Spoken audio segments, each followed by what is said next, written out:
Bonjour à tous et bonsoir, parce que la première diffusion de cette émission c'est à 22h. On l'enregistre exceptionnellement pour avoir en notre présence tous les invités qui sont là aujourd'hui pour parler d'un sujet très particulier et très actuel chez Apple, la domotique, la maison connectée, HomeKit. Vous l'avez sans doute vu il y a 15 jours à la WWDC à San Francisco. C'est l'une des grosses annonces, l'un des grands chantiers d'Apple. Alors, quels sont les projets de la marque à la pomme? Qu'est-ce que ça va changer dans notre quotidien? Quels sont les bouleversements qu'on peut attendre, peut-être au niveau de tout l'écosystème Apple, et est-ce que les rapports de force avec les concurrents comme Google peuvent évoluer autour de cette maison connectée? C'est le sujet du jour dans iWeek avec nos invités que je vous présente tout de suite. Je vais commencer par celui qui a eu la gentillesse de venir en studio, et pourtant il a souvent préféré l'aïkido à l'actu Apple. C'est vrai. C'est Pascal Samama. Salut Pascal. Bonjour Benjamin. C'est un plaisir de t'avoir sur Watch. Plaisir partagé, je suis content de te voir. Bon, on va tout vous dire, on se connaît depuis très longtemps. Ouais, on a été petits ensemble. Voilà. T'étais à SVM Mac, j'étais à Univers Mac, pour faire court. Ouais, même bien avant. On a partagé quelques événements, couvertures d'événements, quelques voyages de presse mémorables aussi ensemble. Et puis aujourd'hui, tu es journaliste toujours pour le groupe 01, et on te retrouve sur 01net. 01net, oui, ouais. Tout à fait. Voilà, donc on est très heureux de t'avoir ici dans iWeek. Tu vas pouvoir nous apporter ton éclairage. Ton œil peut-être un peu plus global d'ailleurs aujourd'hui, parce que tu couvres bien plus que l'actu Apple. Exactement, ouais. Donc j'ai la chance de pouvoir un peu regarder ce qui se passe vraiment chez les autres en même temps, et puis voir les conséquences de toutes ces avancées sur un niveau législatif, parce que les données, bien sûr, ça se protège, les données santé, ça se protège un peu plus que les données des réseaux sociaux, donc je fais des choses très intéressantes en ce moment. Bon, et on attend évidemment aussi ton avis et ton regard sur cette maison connectée, sur cette domotique qui va nous intéresser aujourd'hui. Alors, les trois autres participants de cette émission, alors vous en connaissez deux d'entre eux. Le troisième, c'est peut-être un visage encore inconnu, mais qui ne va pas l'être très longtemps. Alors, je vais commencer par les visages connus. En bas à gauche, Gilles Dounès, le rédacteur en chef de MacPlus.net. Salut Gilles. Salut Benjamin, comment vas-tu? Eh bien écoute, ça va très très bien, ça va être passionnant aujourd'hui de fantasmer un petit peu ensemble autour de ce qui va arriver d'ici quelques mois, sans doute dès la rentrée d'ailleurs de septembre-octobre du côté d'Apple et de cette domotique. Deuxième participant en duplex, cette fois de Nice, c'est Elie Abitbol en bas à droite. Salut Elie. Bonjour Benjamin, bonjour à tous. Elie, figure du monde Mac, revendeur MCS à Nice. Voilà, on te retrouve souvent dans iWeek et je suis sûr que tu as plein de choses à nous faire partager sur HomeKit et les projets d'Apple. Je suis sûr que tu as plein d'idées sur ce qui va arriver. Pour nous mettre tous d'accord, j'ai convié un vrai spécialiste de la domotique. Alors, vous le voyez en haut à droite, lui est en direct de Pau, des environs de Pau. Bonjour Jacques Gauthier. Bonjour Benjamin. Bonjour, nous aussi on se connaît depuis très longtemps. On va tout dire, tu as passé 10 ans chez Microsoft. Oui, j'ai passé plus de 10 ans chez Microsoft et à différents postes. Ouais, tu t'es même occupé personnellement de Bill Gates à certains moments, je crois. Alors une fois, ça m'est arrivé. En effet, quand il venait en France, c'était un véritable chef d'État qui venait. Donc on mettait une personne à temps complet au moins 2-3 mois avant sa venue, pour organiser tous les rendez-vous avec des grands directeurs, des politiques. Et ça commençait à l'arrivée à l'aéroport où on le suivait avec un planning très très précis à la seconde près de tous les gens qu'il allait rencontrer, et on faisait des briefs en permanence. Voilà. Très intéressant. Voilà. Donc tu as un passé chez Microsoft. Ça va être intéressant aussi d'avoir ton point de vue en tant qu'ex de Microsoft aussi, et tu observes les rapports de force avec aujourd'hui Microsoft, Google, Apple aussi avec beaucoup d'intérêt. Et puis évidemment on compte sur toi pour y voir un peu clair sur ce monde de la domotique avec ses standards et ce qu'Apple va pouvoir apporter. Tu nous as d'ailleurs fait parvenir des petits schémas dont tu te sers, je crois, assez souvent pour faire de la vulgarisation sur ton activité. Tu me confirmes qu'aujourd'hui, tu fais vraiment de la domotique, tu t'es reconverti, hein, c'est ça ? Ah oui, je suis plus du tout dans le monde, je dirais, informatique. J'ai commencé à regarder la domotique il y a à peu près 10 ans. Donc au départ uniquement en tant que spectateur. Et puis il y a 6 ans de cela, donc j'ai passé le pas.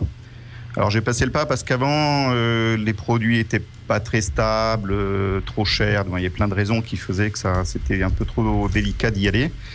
Et maintenant, je suis un vrai intégrateur. Donc, c'est-à-dire que je vais chez les gens et je mets en place des solutions domotiques chez les gens. Voilà. Et nous, on se voit tous les étés. Et donc, on a encore fait le point l'été dernier. Tu as essayé de m'expliquer la jungle des standards et la difficulté quand on construit une maison à faire des choix. Voilà. Peut-être qu'Apple va réussir à trouver une solution universelle. En tout cas, c'est ce que tu vas peut-être nous expliquer tout à l'heure.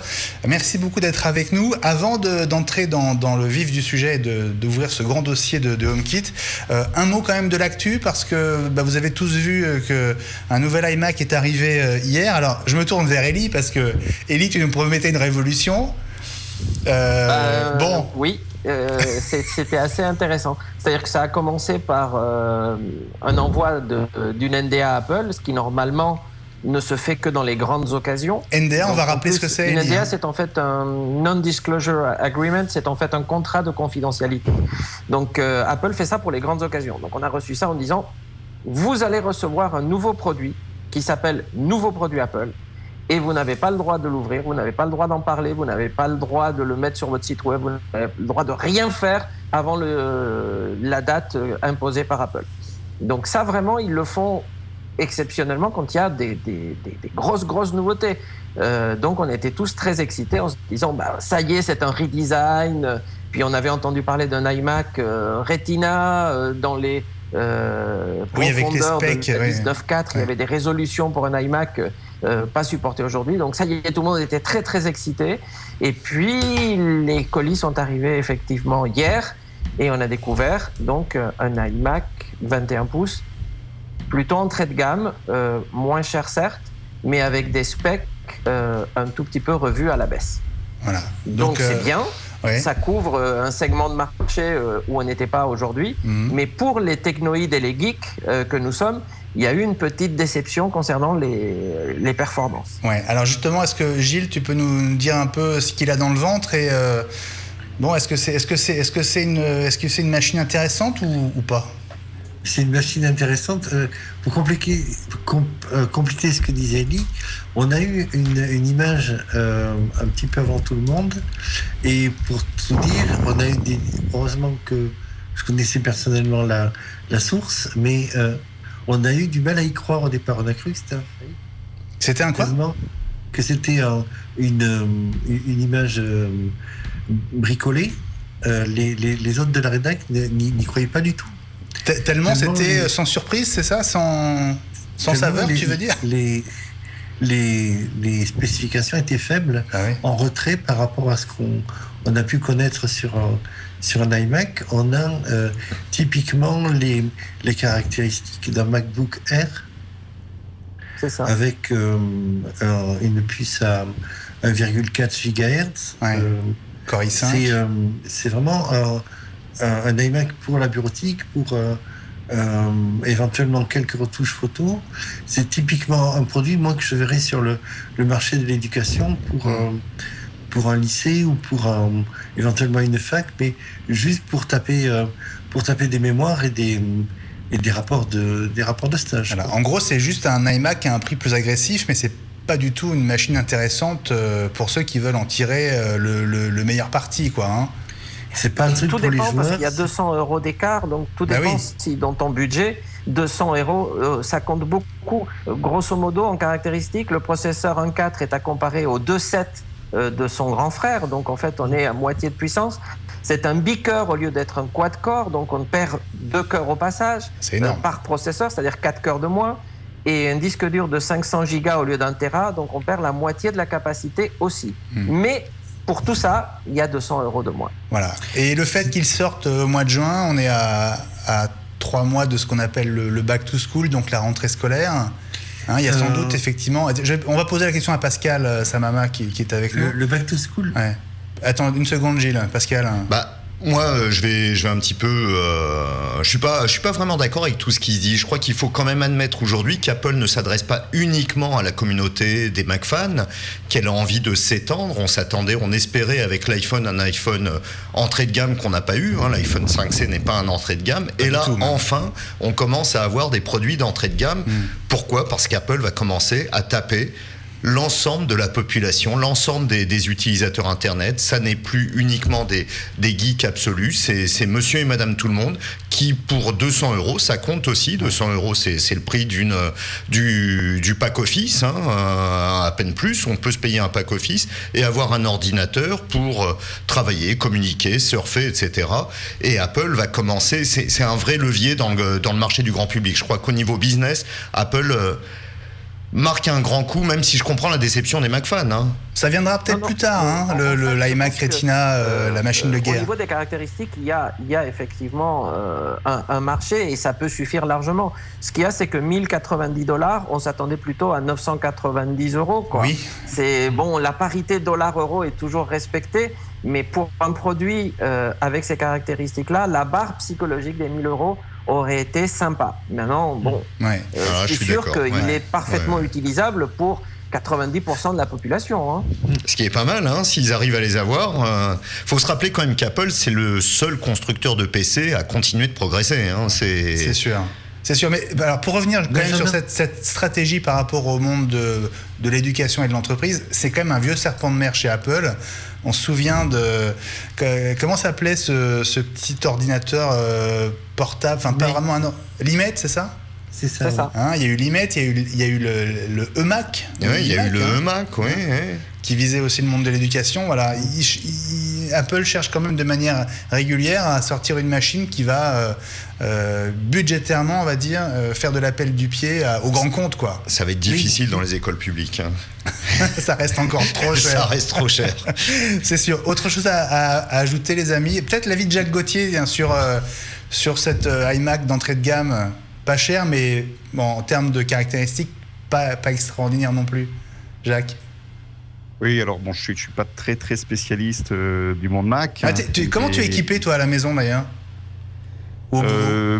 PC. Ah, mon Dieu. Quand tu as passé... Sors tout de suite. 20 ans dans un environnement, tu as une productivité dans cet environnement. Bien sûr.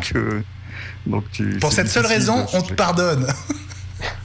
Mais mon métier fait que le PC n'est plus la pierre principale de ce que j'utilise.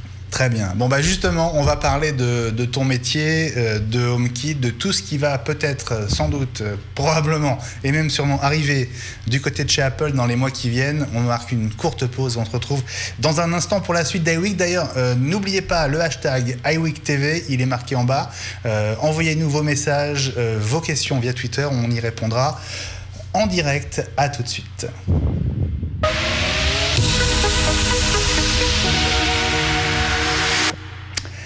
Voilà, iWeek, ça continue. On est ensemble pour encore 45 bonnes minutes et on va parler donc de HomeKit et des projets d'Apple. Allez, tenez, d'abord, pour vous rafraîchir la mémoire, on va revenir le 2 juin. C'était sur la scène du Moscone Center avec Craig Federighi, le grand patron d'OS 10.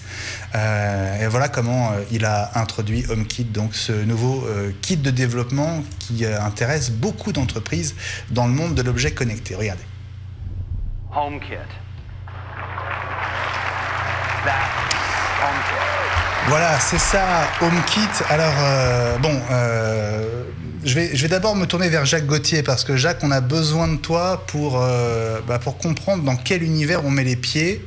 D'abord, quand tu as vu ce passage de la keynote Apple, qu'est-ce que tu t'es dit ? Quelle a été ta première réaction ? En fait, il y a deux réactions. La première, c'est enfin ils y viennent. Alors quand je dis ils, j'entends les grands acteurs. C'est Google, Apple, Microsoft, et j'en intègre un quatrième qui est Samsung. Donc ça, c'est la première réaction. La deuxième, c'est que on est encore à l'état de ce que j'appelle le vaporware, c'est-à-dire que quand tu vas creuser un peu derrière, Il reste un peu de chemin à faire avant qu'ils arrivent à sortir quelque chose. Par contre, voilà, c'est le raz-de-marée. Quand ces gens-là ils viennent, ils sont capables de tirer avec eux pas une entreprise ou deux, mais des centaines. Et c'est là où c'est important. Gilles, Élie, pour vous, HomeKit, quelle place ça joue désormais dans la stratégie d'Apple ? Comment est-ce que vous voyez cette brique s'intégrer dans tout le reste ? Tu veux y aller, Élie, d'abord ? Oh, vas-y, Gilles, vas-y. On a une chaîne de valeur qui, chez Apple, l'offre, ce qu'il propose entre les appareils électroniques au sens large, le logiciel et les services, qui va depuis l'iPod Shuffle, même si les iPods sont en perte de vitesse, jusqu'au Mac Pro, au gros Mac Pro, et à l'Apple TV telle qu'on la connaît maintenant. S'ils veulent continuer à vendre de la musique et à être là dans le monde du contenu, ils sont obligés de prévoir de s'intégrer dans un ensemble plus large qui est celui de l'intérieur. Alors c'est valable aussi pour la voiture, dans la mesure où ces environnements sont à même de proposer eux aussi de la diffusion de contenu. Donc ils sont obligés d'être présents là. C'est stratégiquement pour eux, ils peuvent pas faire autrement. Élie, pareil, pour toi, quelle place joue cette brique désormais dans l'écosystème, on va dire dans les projets d'Apple, dans la stratégie d'Apple ? Moi, je trouve aussi que c'est une brique essentielle. Apple cherche des nouveaux débouchés. La voiture, on en a parlé il n'y a pas longtemps. La maison a toujours été dans les projets d'Apple. Rappelle-toi qu'Apple voulait contrôler notre salon. C'était une ambition non cachée. Donc, si en plus du salon, ils contrôlent toutes les autres pièces, ça ne peut être que mieux. Et je pense que tel qu'ils l'ont présenté, c'est assez important parce que plutôt que de développer eux-mêmes une cinquantaine d'appareils, des contrôleurs de thermostats, des caméras, des choses comme ça, il vaut mieux s'appuyer sur des tas de constructeurs qui existent aujourd'hui, mais qui utilisent chacun leur standard, il y en a 5 ou 6 aujourd'hui, et dire, nous, ce qu'on va faire, c'est qu'on va rationaliser tout ça, et on va vous apporter une interface utilisateur simple qu'on maîtrise parfaitement, voire avec Siri, une possibilité de mettre ce monde complexe de la domotique à la portée de tout le monde, et c'est ce qu'Apple sait très bien faire. Ouais. Prendre une technologie et la rendre utilisable par tout le monde. Alors je me tourne vers Pascal. Gilles, deux petites secondes. Je me tourne vers Pascal qui avait l'air d'être totalement d'accord avec toi, Élie. Exactement. Moi, je suis tout à fait sur la même ligne qu'Élie et je vais même plus loin. C'est plus qu'une brique en fait. HomeKit, c'est la pierre angulaire d'une nouvelle stratégie de domotique. Apple ne va pas s'amuser à concurrencer des partenaires, à proposer d'autres produits qui existent déjà. Apple n'a pas une stratégie de suiveur. Et en leader, ce qu'il fait, c'est qu'il crée un hub pour pouvoir concentrer et totalement réunir et contrôler toutes les informations, toutes les données qui vont servir à la domotique et permettre à tous les clients de s'équiper où ils veulent, sachant que le hub, ce sera HomeKit sur un iPhone, sur un iPad, sur l'Apple TV, sur un Mac, et que ce sera contrôlable. C'est une stratégie que je trouve efficace. Alors tu dis Pascal, Apple leader pas suiveur, pourtant on va dire qu'Apple n'est pas le premier à bouger dans cet univers de la domotique. On va dans quelques instants parler des grandes marques. On a vu d'ailleurs sur cette vidéo une diapositive, une slide avec 17 je crois très grands acteurs, notamment 2 acteurs français, Netatmo et Weezings, mais il y en avait aussi beaucoup d'autres et des beaucoup plus gros. Donc on va parler de ces acteurs qui ont bougé avant Apple. Mais avant ça, je voudrais qu'on fasse un point sur les standards avec Jacques Gauthier. Je rappelle que tu es donc expert en domotique, que tu es en ligne avec nous depuis Pau. Élie disait qu'il y avait 5 ou 6 standards. Est-ce que tu peux nous expliquer un petit peu, on a besoin d'un petit cours de 5 minutes avec toi pour que tu nous expliques la domotique aujourd'hui, quand on fait construire une maison ou qu'on veut mettre de la domotique chez soi, quelles sont les différentes solutions qui existent? Alors, je sais pas si c'est disponible. Je crois que j'avais fait parvenir 3-4 On les a. transparents. Elles sont en stock, donc tu peux les appeler quand tu veux. Bah, écoute, je pense que je vais me servir de ça. Ça va permettre de revenir sur l'essentiel et qu'on partage un ensemble d'informations. Donc la domotique, en ce qui me concerne, et c'est à peu près le cas de tous les gens qui sont dans ce marché, il y a deux maîtres mots qui reviennent. C'est intégration et intelligence. Alors, intégration, dans votre monde, c'est plutôt interopérabilité. Ouais. Il y a 4 mondes qu'il va falloir réunir. Il y a un monde qui est celui de vraiment du bâtiment électrique. Donc c'est là où on va retrouver éclairage, volet, ainsi de suite, chauffage, alarme. T'as un monde qui est le monde du multimédia. Donc c'est tout ce qui est musique, vidéo. T'as un monde qui est tout celui de l'électroménager, où tu as quelques apparitions d'objets connectés qui vont se faire à ce niveau-là. Et puis, tu as un dernier monde qui est celui de l'Internet. Et il faut réussir à réunir tous ces gens-là ensemble. Et la difficulté, c'est pas l'intelligence. L'intelligence, on sait où on va la mettre. On va la mettre dans des ordinateurs, peu importe lequel. La difficulté, en fait, c'est de faire que tous ces gens-là communiquent les uns avec les autres. Est-ce que c'est le rôle d'Apple, justement, de jouer ce rôle de passerelle ? Alors, je vais y revenir tout à l'heure dans un autre de mes transparents, mais Apple a fait, à mon avis, la bonne stratégie étant donné leur position. Alors, je vais passer juste au transparent suivant. On l'a. Tu vas avoir une idée en fait des différents acteurs. Et en fait, quand on parle d'intégration, ben forcément, tu as 3 grands, je dirais, domaines d'acteurs qui veulent rentrer sur le marché de la domotique, puisqu'il faut intégrer. Donc, tu as les acteurs que j'ai appelés les électriciens. Donc là, tu vas retrouver des Legrand, des Schneider, des Siemens, etc. Tu as donc maintenant les informaticiens, donc Apple, Google, Microsoft. Et puis, tu as tous les gens des médias et de l'électroménager. Donc, par exemple, tu as Thomson qui a sorti une box domotique. Donc, c'est passé un peu inaperçu, mais ils ont sorti une box domotique il n'y a pas très longtemps. Et tu as Samsung qui a fait des annonces très fortes dans ce domaine. Et puis tout autour de ça, tu as quelques petits acteurs qui sont là plus par opportunité, mais qui vont avoir du mal à faire bouger, je dirais, le mastodonte. Alors, je vais juste passer très rapidement au 3e slide. Mon 3e transparent. Alors, transparent, c'est mieux. Cherchez le mot tout à l'heure, Jacques. Oui. C'est une déformation. Je cherche à rester français, à continuer à parler français. Une déformation de langage. Donc, le mot-clé, comme je disais, c'est arriver à intégrer tous ces gens-là. T'as, je dirais, 4 niveaux où tu peux faire l'intégration. En fait, 3 niveaux exactement.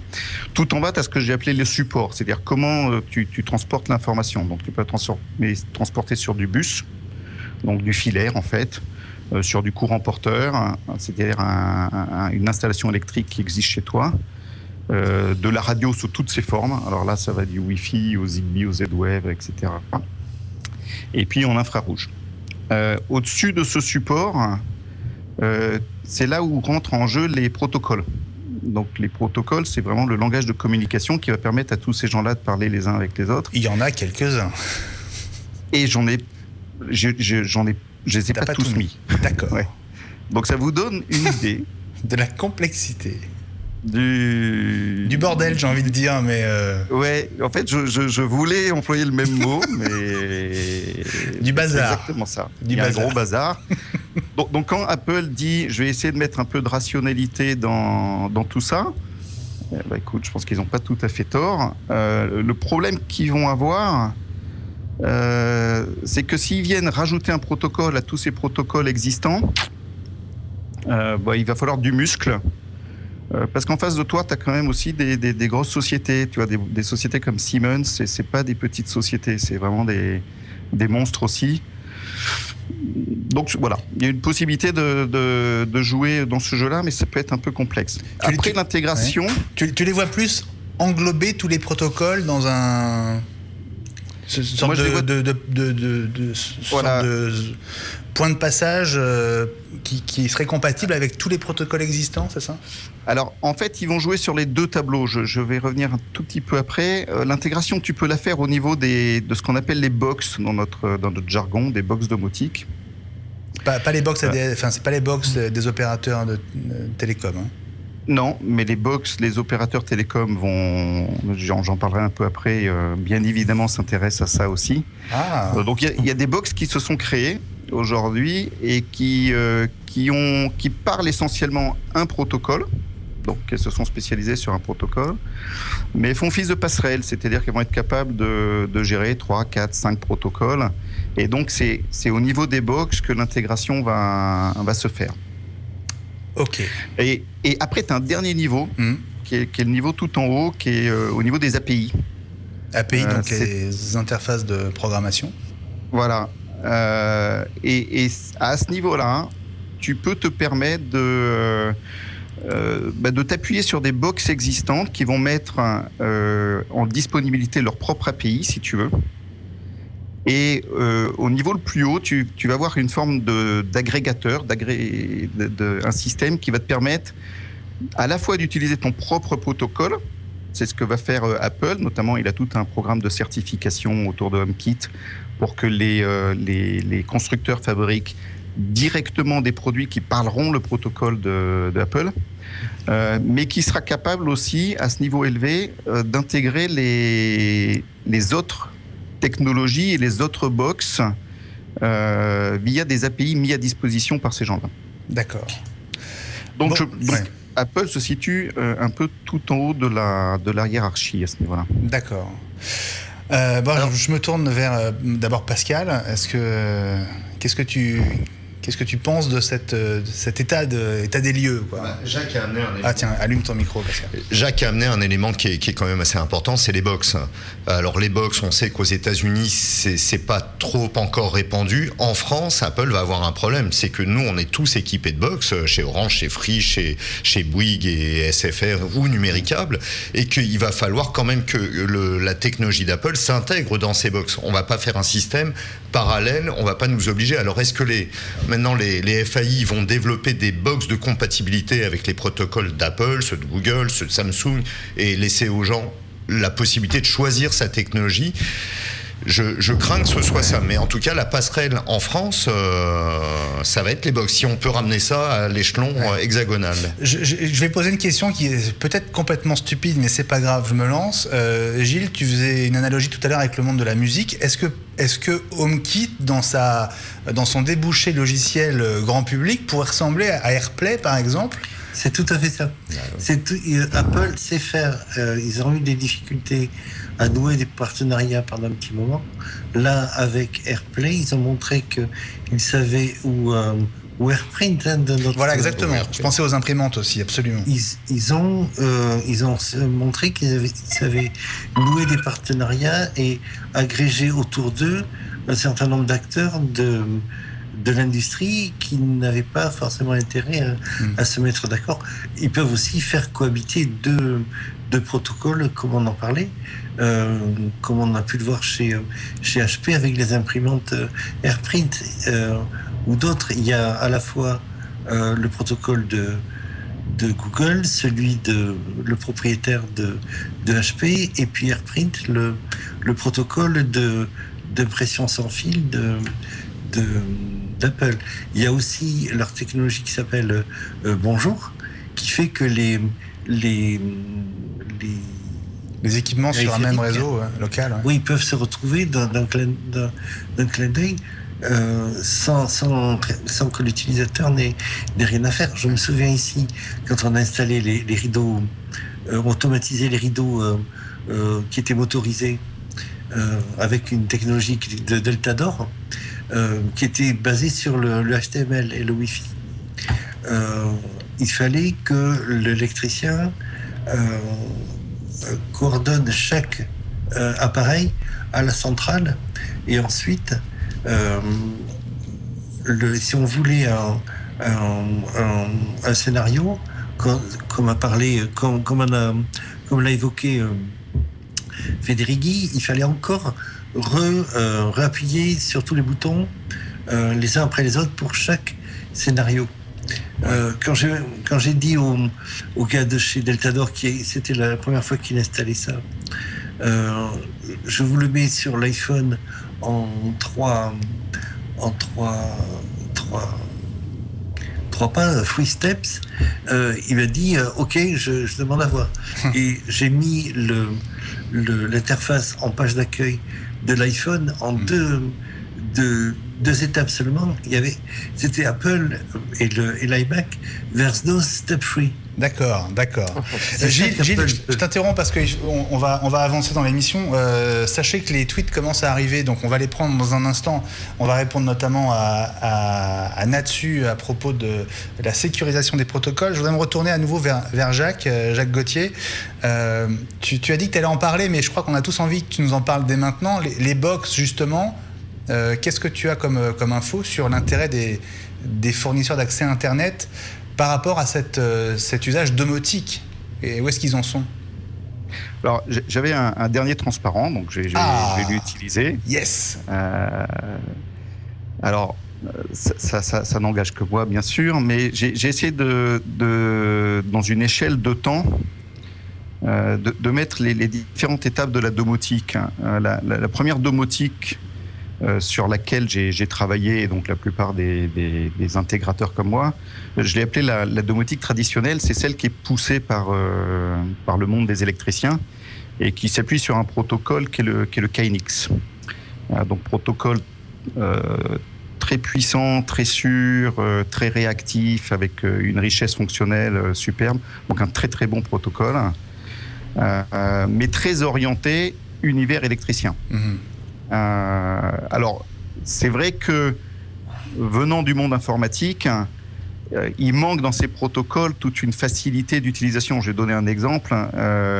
L'adressage physique de chaque module, tu es obligé en effet d'aller le faire. On n'a pas de DHCP, si tu veux, qui fait que tu récupères des adresses automatiquement. Donc, mais tout ça, ça arrive. Ouais. C'est dans les tuyaux, comme on dit. Donc ça, c'est la première domotique sur lequel on a tous travaillé. Tu as une seconde domotique qui est arrivée. Elle est arrivée pourquoi ? Parce que le problème de la première domotique, c'est que ça ne vise quasiment que les maisons neuves. Ouais. Tu es obligé de tirer du câble pour la mettre en place. Il faut tout casser sinon. Voilà, sinon il faut tout casser. Donc, vu que le marché le plus intéressant n'est pas celui des maisons neuves, beaucoup de gens se sont dit, tiens, on va peut-être passer avec autre chose. Et donc, tu as la radio qui est le seul média avec le courant porteur. Et là, j'ai appelé ça la domotique des box. Donc, ça repose autour de deux standards qui sont très utilisés aux États-Unis, qui est le Z-Wave et le Zigbee. C'est vraiment les deux grands standards actuels. Ouais. Et il y en a un qui est en train de faire son apparition, qui s'appelle le N-Océan, qui est un protocole européen et qui est très puissant. Et là, par contre, autant dans la domotique traditionnelle, l'intégration s'est faite au niveau du protocole, c'est-à-dire les acteurs se sont entendus pour essayer de tous utiliser le même protocole qu'est le KNX. Autant dans la domotique, je dirais, des box, l'intégration s'est faite au niveau des box. C'est-à-dire ce sont des box qui sont capables de parler les 3 ou 4 protocoles les plus importants. La prochaine étape, et en fait elle est déjà là, et c'est spécifique au marché français, c'est ce que j'appelle la domotique des Internet Providers. C'est en effet, puisqu'on a déjà des box chez les gens, ça serait super simple de rajouter des fonctionnalités. Donc SFR a une offre domotique autour de ça, et tous les Orange a une petite offre domotique également, et je peux dire que les autres y travaillent. Ils la poussent pas mal d'ailleurs Orange, j'ai l'impression. Voilà. La difficulté qu'ils vont avoir, je suis pas trop inquiet sur cette domotique-là. Je suis pas persuadé qu'elle aura un rôle majeur. J'ai le sentiment que c'est plus une opportunité qu'ils saisissent. C'est qu'ils vont faire une domotique qui ne sera pas capable de couvrir l'ensemble de la maison. Ils vont faire une domotique qui s'appuiera sur de la vidéosurveillance, donc toute la partie sécurité, le multimédia, mais ils vont avoir du mal à aller couvrir le chauffage, les prises électriques et tout, je dirais, les portes de garage, les portails. Parce que Jacques, on peut tout faire aujourd'hui en domotique. Ah oui, on n'a pas de limite. Ouais. Donc tu peux contrôler ton arrosage, ta piscine, absolument tout ce qui est chez toi, tu peux le contrôler. Est-ce que la domotique peut faire ton lit ou pas, non? Non. Il manque encore un truc. Bon, mais ça va arriver. Alors, je finis juste, et je sais que je prends beaucoup de temps. Non, mais la domotique qui nous intéresse, c'est ce que j'appelle la domotique des objets connectés. Et c'est celle où Apple va jouer son jeu. Donc, c'est plutôt tourné autour de la radio également, d'un protocole qui sera autour de l'IP, de l'Internet. Mais avec cette intelligence où, comme ils font l'intégration tout en haut, comme je le disais, ils vont pouvoir aller récupérer les protocoles utilisés par la domotique des box et la domotique des traditionnelle. Ouais. Et ils auront besoin d'aller récupérer ces deux domotiques-là parce que c'est un monde qu'ils ne maîtrisent pas, qui est le monde des électriciens. Alors, je me tourne vers Pascal, et vers Gilles et Élie. Alors, justement, puisque la France est un marché unique au monde, on va dire, à cause des box des opérateurs. Est-ce que vous voyez Apple, on va dire, nous proposer une offre particulière, ou est-ce qu'il va falloir que nous, on s'adapte à ce qu'Apple va sortir? Je crois qu'il va y avoir deux choses. D'abord, on parle tous d'un Apple TV nouvelle génération, donc Apple pourrait intégrer une partie déjà pour montrer qu'ils savent le faire sur un Apple TV domotique. Mais il ne faut pas négliger la puissance d'Apple et la capacité des autres à s'adapter quand Apple définit un standard. Par exemple, AirPlay, on en a parlé tout à l'heure, Free l'a adapté très très rapidement. Au bout de quelques semaines, la Freebox, d'abord par uniquement le son et ensuite l'image, est totalement compatible AirPlay. Donc, regardez dans le domaine de l'automobile, ils ont annoncé CarPlay. D'abord, il y a eu quelques noms emblématiques, mais il y en a plein d'autres qui viennent se rajouter discrètement derrière. Donc, je pense qu'à partir du moment où ce standard existe, des gens comme Free, mais certainement SFR ou Orange, sont capables d'adapter un tout petit peu leur box pour être compatible, dans la mesure où ce n'est pas trop compliqué et ça ne les oblige pas à tout refaire. Alors, la maison connectée, la domotique, aujourd'hui, à quoi ça ressemble? Ça passe par des objets connectés que, Jacques, tu connais sans doute très bien, même s'ils viennent quasiment tous, à l'exception de quelques Français, des États-Unis. Et on va dire que cette révolution, elle a vraiment démarré grâce à cet homme que vous connaissez peut-être pour un autre objet que vous avez tous eu un jour dans votre poche. Tony Fadell. Voilà. C'est Tony Fadell, c'est le papa de l'iPod et c'est aussi le cofondateur de Nest, cette start-up rachetée au mois de janvier par Google pour 3,2 milliards de dollars. Alors, on va en parler de Nest dans un instant, mais d'abord, on va regarder cette petite vidéo qui nous explique ce que c'est et comment ça marche.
Bon, première question pour Jacques. Nest, est-ce que c'est vraiment le début de cette révolution pour toi?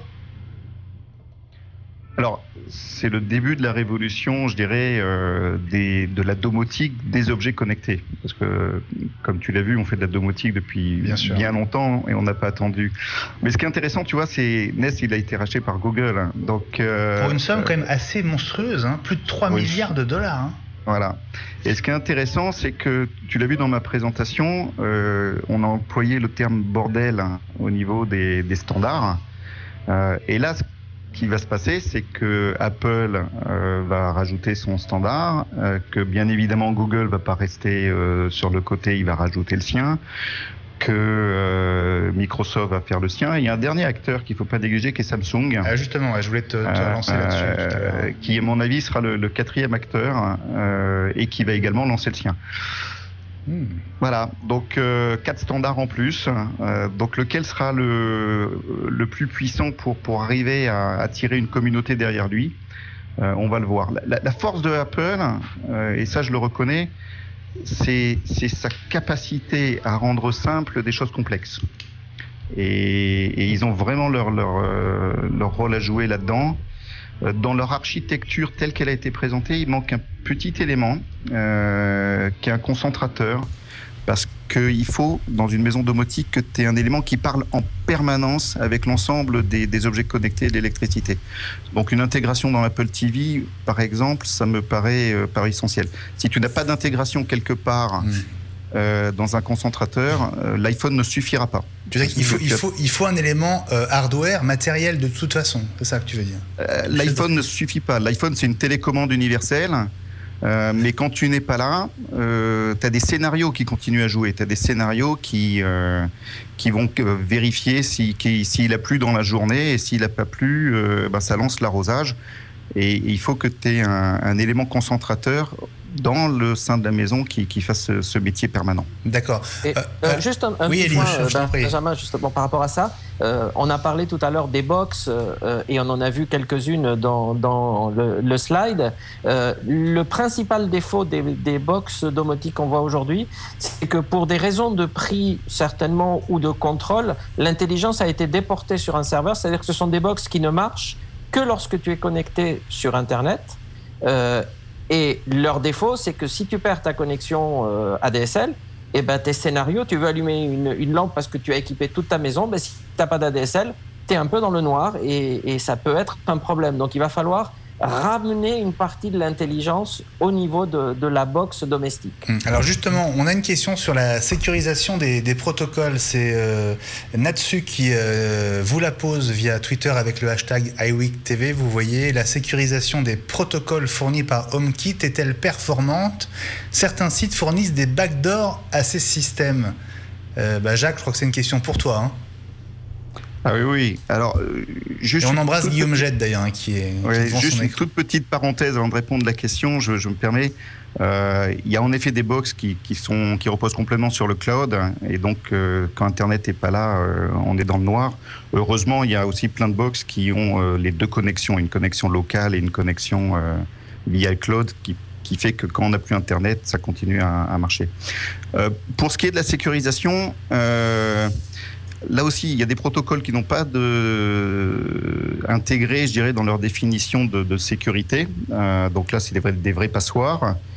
Il y a des protocoles qui sont aussi solides que de l'IP. On peut aller très très loin. Le KNX est assez bien fait. On peut implémenter dessus.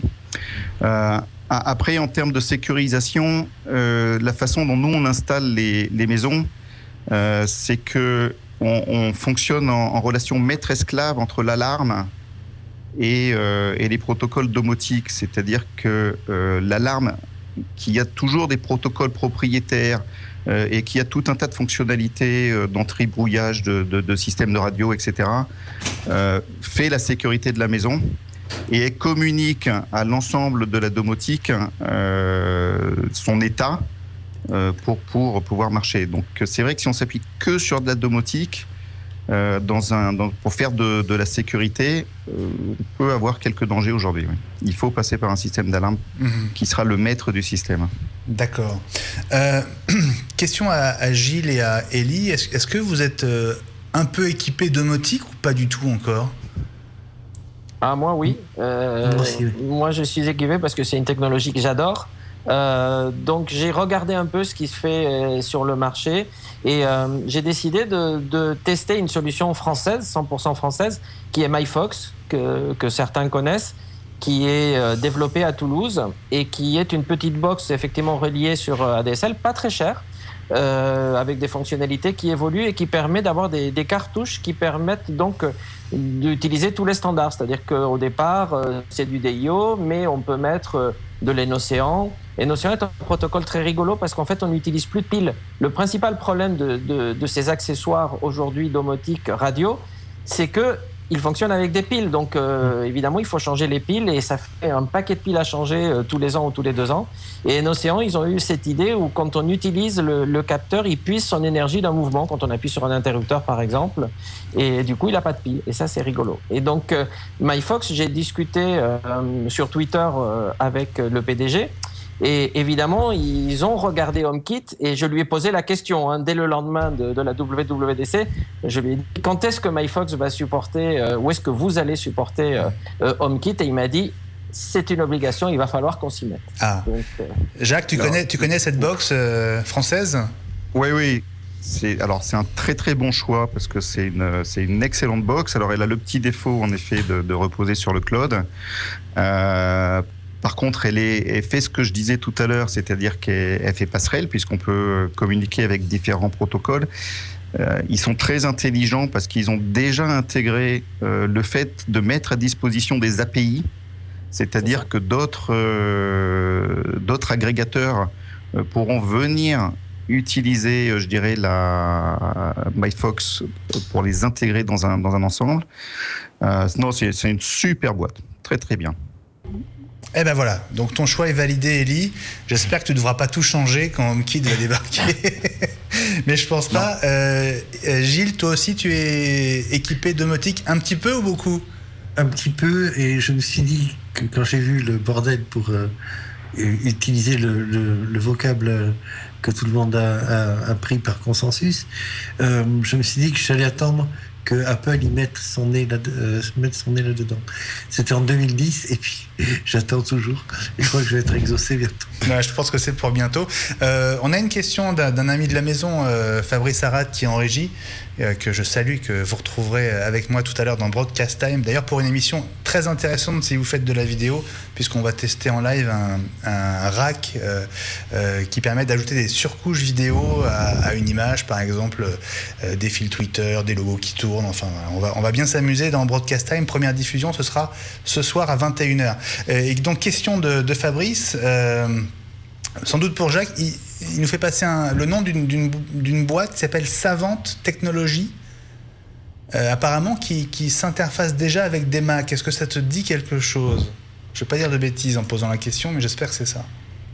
Alors, en toute honnêteté, je connais le produit, mais je ne l'ai jamais testé. D'accord. Donc, je ne sais pas exactement ce qu'il a dans le ventre. Faut savoir qu'aujourd'hui, il y a à peu près... je pense qu'il doit y avoir une quarantaine de solutions domotiques, si ce n'est pas plus. Et voilà, mon temps est précieux. Des fois, je fais des choix technologiques. Alors, en fait, pour être plus précis, apparemment, c'est le système qui a été choisi, qui a été installé au siège d'Apple à Paris, à Iéna. Voilà, c'est le système domotique qui est installé à Iéna. Voilà.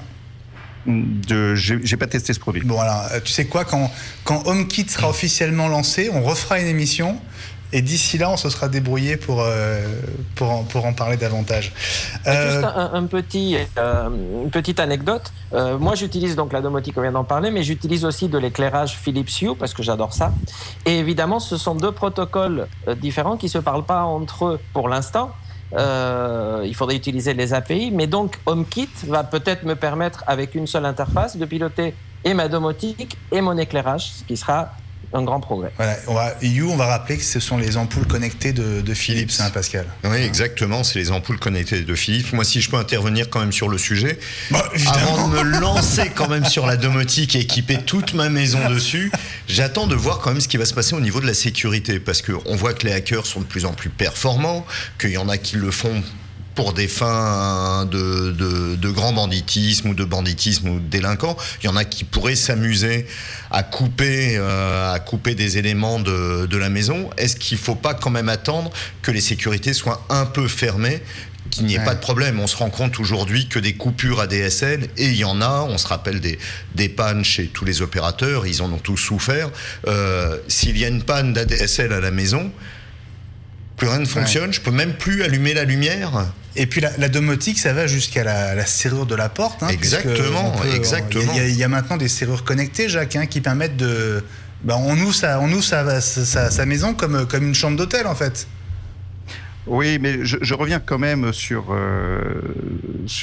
l'architecture. En fait, quand on fait une maison en domotique, on l'a fait à 2 niveaux. C'est-à-dire qu'il y a un niveau local et on ne dépend pas des box et de l'Internet. C'est-à-dire que les éléments peuvent s'appairer les uns avec les autres. Ils vont communiquer via des réseaux en meshing ou via bus au niveau local. Donc même si vous perdez votre connexion Internet, vos volets marcheront toujours, etc.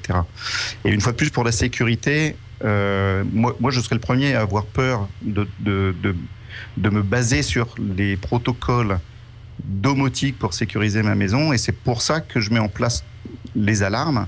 Et les alarmes seront une entité qui auront toujours leur indépendance dans le système, parce que c'est eux qui assureront la sécurité, mais qui seront capables de communiquer avec la domotique. D'accord. Pour toi, l'un va pas sans l'autre, en fait.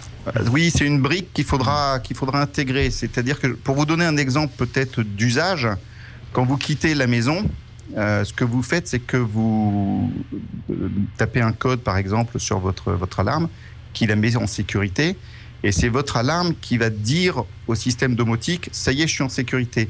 Le système domotique capte cette information, et là, il va dérouler un scénario qui va consister à fermer les volets, à éteindre l'éclairage, couper le Zigbee, mettre le chauffage en mode économique, je ne sais pas ce que vous voulez.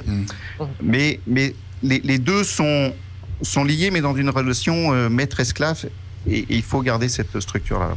Alors juste, pour rassurer justement les utilisateurs potentiels, en cas de coupure ADSL, il se passe 2 choses. Toutes les fonctions d'alarme restent actives, bien sûr.